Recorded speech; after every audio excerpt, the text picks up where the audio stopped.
Hey, I'm Matt Cameron. I'm the CEO of Spokebee, and I'm going to be reviewing the Onshape app on the Apple Vision Pro. And we do a lot of configurable products, so I'm looking forward to seeing this. And we'll get to see how bad this messes up my hair at the end of it. Okay, so first thing, you open up the app, and you can see that portions of this are blurry. It's wherever your eyes are looking, that is where it's going to select, and everything else will turn blurry around that. It's probably to just help with rendering the video faster, but it is an interesting interface. But the Onshape app is very simple. I'm able to move this around and up, from my iPad, turn on the specific model that I want to visualize in 3D. If I bring it to the floor, it will render in real time and real size. So I'm having a little trouble turning the model here. I can certainly see it. When I walk up to it, it kind of blurs out. I think you just have to move this and click around. I mean, when I'm looking at it from far away, it's pretty nice. It does give you a really neat vision of how big this product is going to be. And if I re-click this position model, I can move it around. No rotating of that position model. I think you have to do that on the Onshape app. But when I unclick that, it's grabbing like specific parts but leaving the old parts there, so a little glitchy there. This is allowing me to kind of rotate it around. You can see by my hand movement. So ultimately pretty interesting to see it in real size. So this next one, I wanted to try out a rim model to just put it on the car to see what it looks like. So I can just kind of walk over here with this model and set it on the ground, and then without being able to rotate that position model, I just have to click the position model button, and then I can kind of rotate it, but for some reason it keeps like snapping back to where that position was going to be. So I'm able to kind of see what it looks like here, but unfortunately it's it's like snapping back, and there's really not too much of an interface for me to like troubleshoot how to fix this. But seeing it right in front of my face was interesting, and certainly. Next one is not meant for a golf cart, but it's meant for like an off-road vehicle. So not too different size, so I can kind of set it on the ground there and play around with it. This just looks really cool when you put it up to your face. I mean, staring at this like right in front of you is really unique. And in this case, I was able to just keep that part right there in front of me and take a look at it. And then it kind of snaps back. But again, it's not really intuitive, and you can't move that whole model around, which is kind of a pain.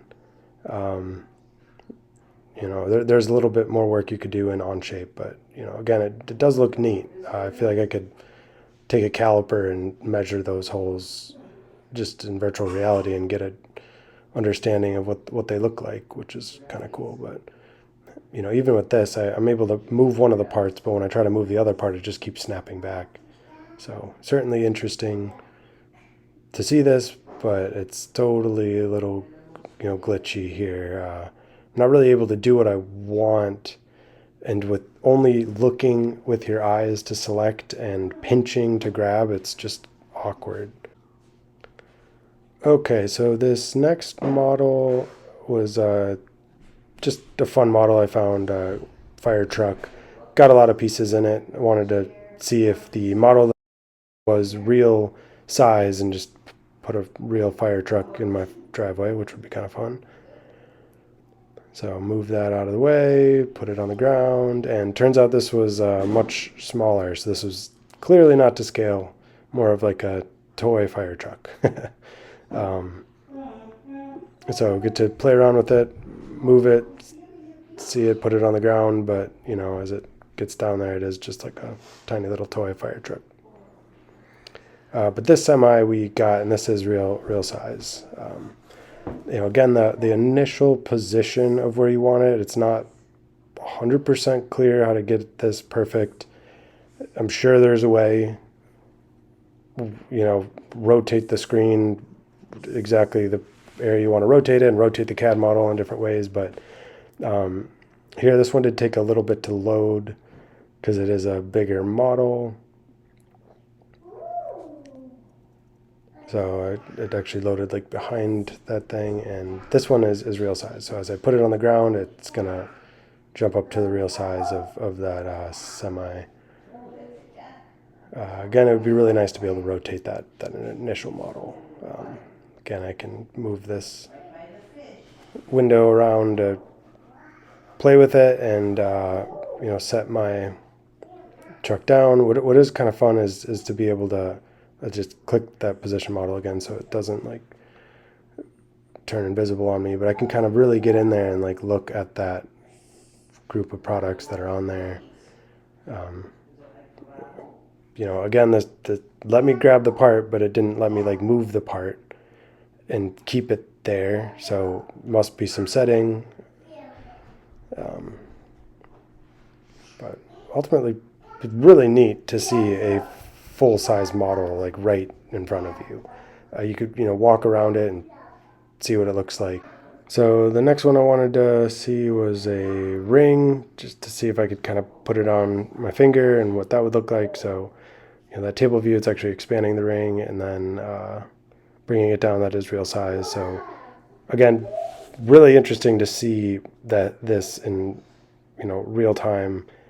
With a combination of having to stare at the thing, the model and click, like you want to just be able to grab the model, and I think sometimes you can, but if you're looking at something else and trying to do it, it's like doesn't work very well. So you can certainly see the model and look at it. It is in great detail, but you can see as I'm trying to like put it on my finger, it's like taking my hand and putting it in front of it, so I can't really like place it on my finger.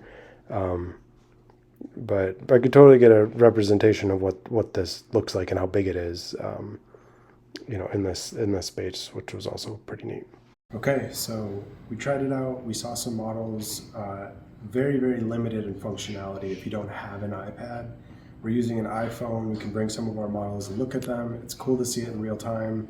Glitchy on how to turn and engage with models, and it does create a bad hair day, but neat. I can see how in some industrial applications this could be useful. We can do a lot of these renders just with images right now. I hope it gets better, but yeah, I would say thumbs to the side or thumbs down with the Onshape app right now as is. Hopefully they make it a little bit better, or we test it with the iPad and give it another shot. Thanks.